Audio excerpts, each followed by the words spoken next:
A pleasant day, everyone. I am Elfemie Grace R. Sasis, Math Social Science, and our lesson for today is Kohlberg's Stages of Moral Development.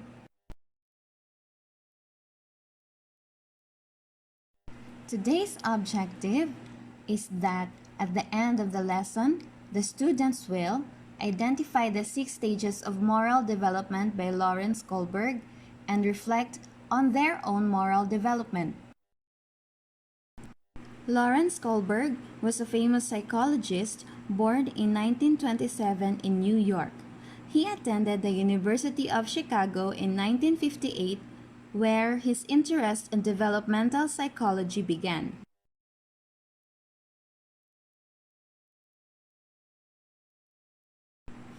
Developmental psychology is a scientific approach which aims to explain growth, change, and consistency through the lifespan. Developmental psychology looks at how thinking, feeling, and behavior change throughout a person's life. In his graduate school, he became more interested specifically on moral development. Moral development focuses on the emergence, change, and understanding of morality from infancy through adulthood. It is the process that develops proper attitudes and behaviors toward other people in society based on social and cultural norms, rules, and laws. Jean Piaget's work on moral development was Kohlberg's inspiration. According to Piaget, young children ages 11 and below tend to follow rules that were set by persons in authority, for example, their parents and teachers. But older children understand that rules are just devices to help people or society to be organized, and they can be changed when the need arises. Because of Piaget's work, Kohlberg later came up with 6 more accurate and specific stages of moral development. But before we proceed to our lesson, let me first give to you one of Lawrence Kohlberg's devices in measuring the stages of moral development of each person. He used the Heinz dilemma, a story about an ethical dilemma faced by a character named Heinz. He used this to assess the moral reasoning skills of those that he asked.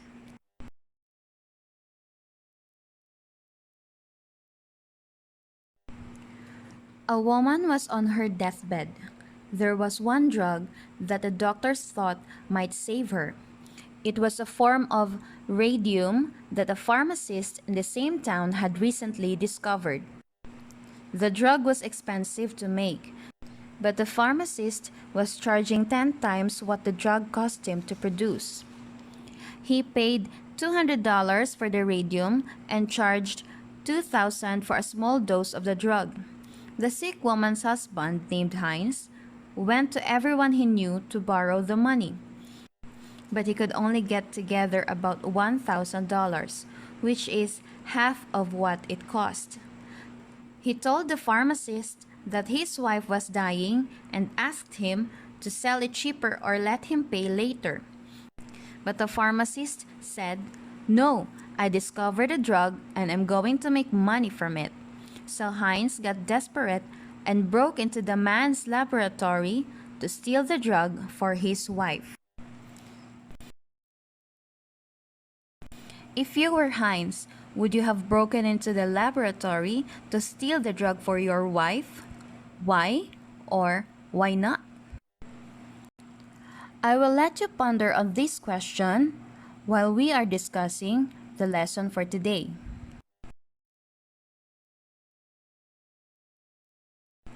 By analyzing people's responses to Heinz's dilemma, Kohlberg was able to classify people's moral thinking into one of his 6 stages.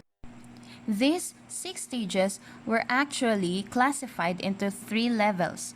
Level 1, or pre-conventional morality, is the first stage of moral development and lasts until approximately age 9.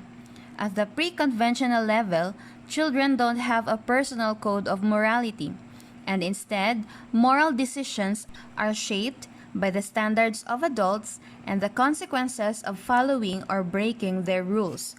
For example, if an action leads to punishment, it must be bad, and if it leads to a reward, it must be good.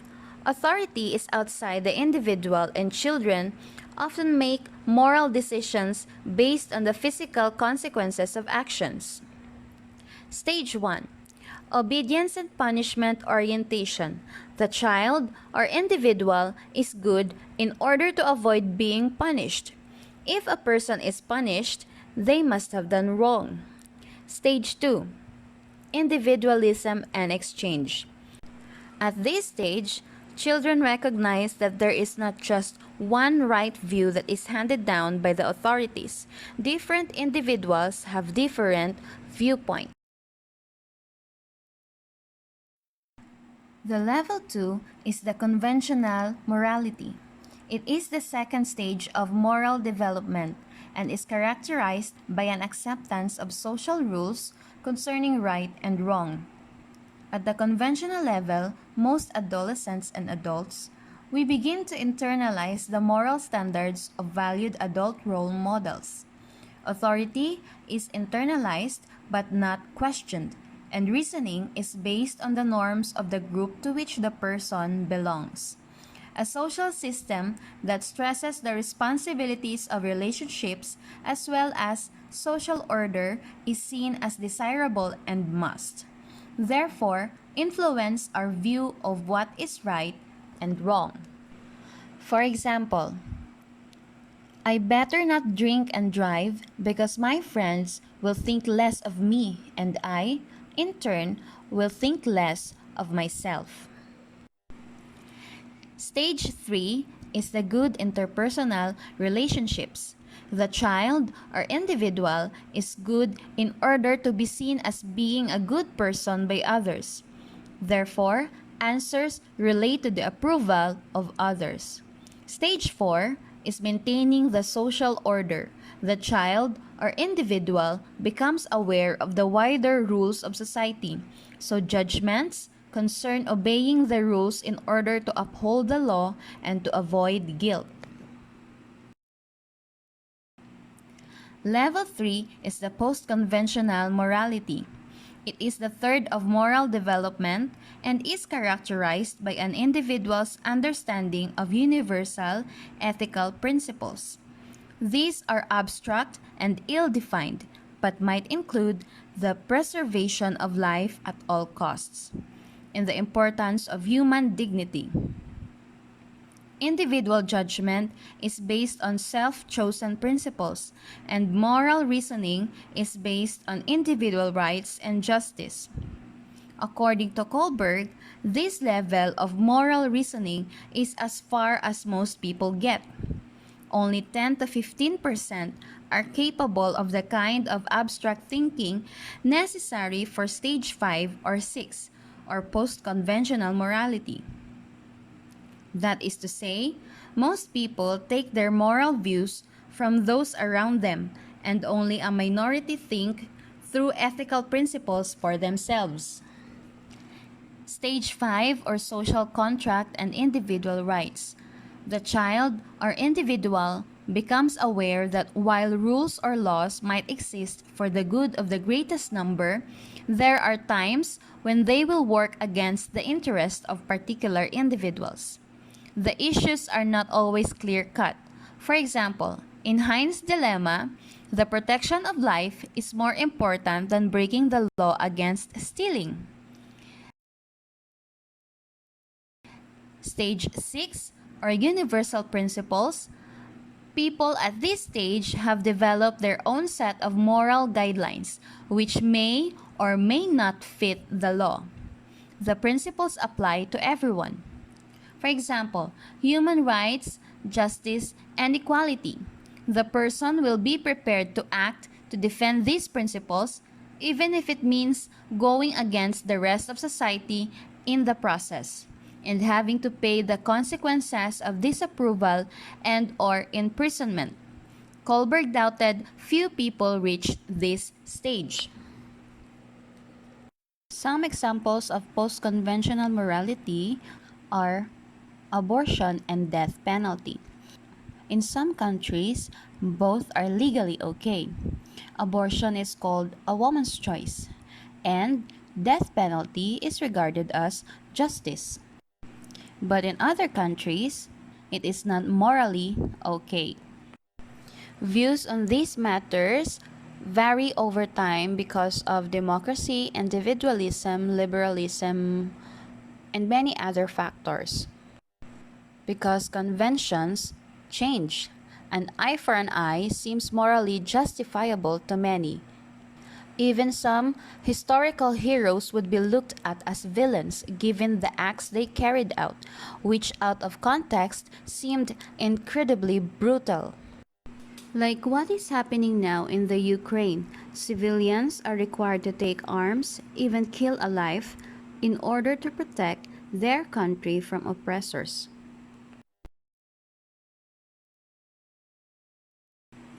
Although there have been many studies to support Kohlberg's stages of moral development, some very critical problems that have been brought forward as well. The first one is moral reasoning versus moral behavior. Kohlberg asked his subjects to provide reasoning to his moral dilemma questions. The question is asked, does moral reasoning absolutely determine moral behavior? Take the situation of an elementary school child being asked if cheating was wrong. The student could most definitely answer that cheating is wrong, but does that guarantee that that student will not cheat given the opportunity? We can say what we believe to be right. But can we guarantee those actions if we have never been placed in that particular dilemma or scenario? The second one is cultural bias. Many critics have determined that Kohlberg's theory is highly Western culture based. Many believe that Kohlberg's theory does not support the beliefs and cultural values that other societies may hold in high regard. Kohlberg's theories are based largely on a justice concept of laws and rules. Other societies may not hold those laws to such a high standard and may value other concepts to a greater extent. Another one is gender bias. One of Lawrence Kohlberg's most well-known critics, Carol Gilligan, argued that Kohlberg's theory was male-biased in that Kohlberg's subjects were boys. Kohlberg's study found that men reached higher stages of moral development based on his questioning. Gilligan argued that men and women had different sets of moral thinking, therefore allowing for the possibility that there were more ways to answer his questions. Men are more focused on justice and law, while women are more focused on caring and providing for others, actions that didn't necessarily allow for advancement into the higher stages of Kohlberg's moral development.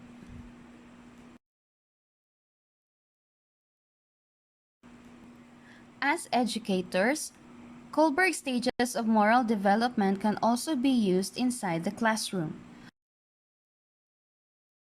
Schools can help students move from one developmental stage to the next by offering moral dilemmas that contradict their beliefs of their current moral stages. Teachers can adjust their behavioral expectations and management techniques according to developmental stage for students. Sample techniques are: students as a class create classroom rules and expectations. Another one is moral dilemma discussions throughout the school year as the opportunity arises. Another one is role playing. And the last one is modeling good social behavior. Implications for students with exceptionalities. For students with specific learning disabilities and physical impairments, they may progress through the stages as usual. For those with autism spectrum disorder, students may receive the additional support they need in improving social and developmental delays. For those with attention deficit hyperactivity disorder, students with ADHD may benefit from the opportunity to think through situations rather than simply reacting. And the last one is the criminal disorder. Is crime a disability of moral development? This was actually answered using the measures of moral judgment development. There are standardized tests on moral development. One was developed by Kohlberg, which is the Kohlberg interview, and the other one is a defining issues test or DIT, constructed by one of his students, Jim Rest. The DIT is the more widely accepted among the two. Kohlberg went to prison and tested convicted criminals. He found that they scored lower on moral development tests than the rest of the population. In the research with the defining issues test, women score higher than men on moral judgment development tests. This would actually refute one of Carol Gilligan's research about Kohlberg's theory being biased towards men. The DIT research also confirmed that the liberal, political, and religious views are associated with higher moral judgment development scores. The number one predictor of moral judgment development is education level. So, the higher your education level is, the higher your moral judgment development scores are likely to be.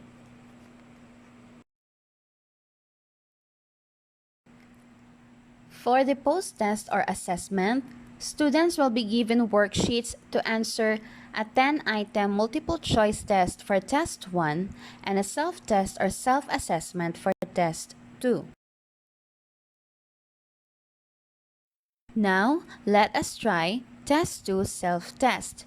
Reflect on the answer you have given on the Heinz dilemma question. If you were to pick one of the answers below, which one would you choose? Number 1. Heinz should not steal the drug because he would be put to prison for his crime. Number 2. Heinz should steal the drug because he would feel gratified and happier. Number 3. Heinz should steal the drug because he's a good husband and it's expected of him to do so by his wife. Number 4. Heinz should steal the drug but be incarcerated because he broke the law. Number 5. Heinz should steal the drug because saving a life is more important than breaking the law. And number 6. Heinz should steal the drug but not be incarcerated because the law would be unjust if it penalized an individual for saving a life. Let's check what you have answered. If you chose answer number 1, you are probably at the pre-conventional level of moral development or stage 1. You focus on the direct consequences of your actions on yourself because the result is punishment. So you believe it is wrong to steal.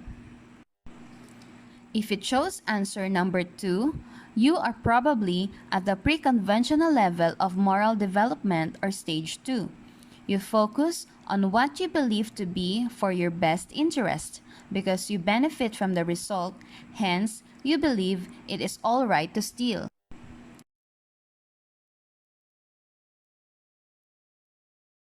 If you chose answer number 3, you are probably at the conventional level of moral development stage 3. You try to live up to the expectations of your social role. You judge the morality of the action by focusing on relationships, because you want to be a good spouse, hence, you believe it is right to steal.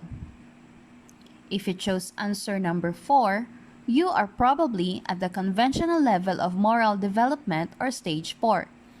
You feel that it is morally wrong to violate laws. Law and order are important to be obeyed. You would think that everyone would steal if Heinz was allowed to. If you chose answer number 5, you are probably at the post-conventional level of moral development or stage 5. You believe that laws are basically social contracts that should not be rigid in the face of certain areas, such as saving a life. While laws might exist for the greater good, there are times that they will still work against the interest of certain individuals. Saving a life is more important than breaking the law or stealing. If you chose answer number 6, you are probably at the post-conventional level of moral development or stage 6. You are focused on universal human rights. You feel that all individuals deserve to afford the drug and be saved regardless of their wealth.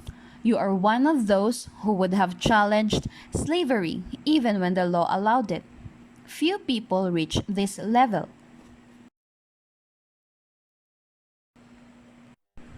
So, which stage of moral development are you in?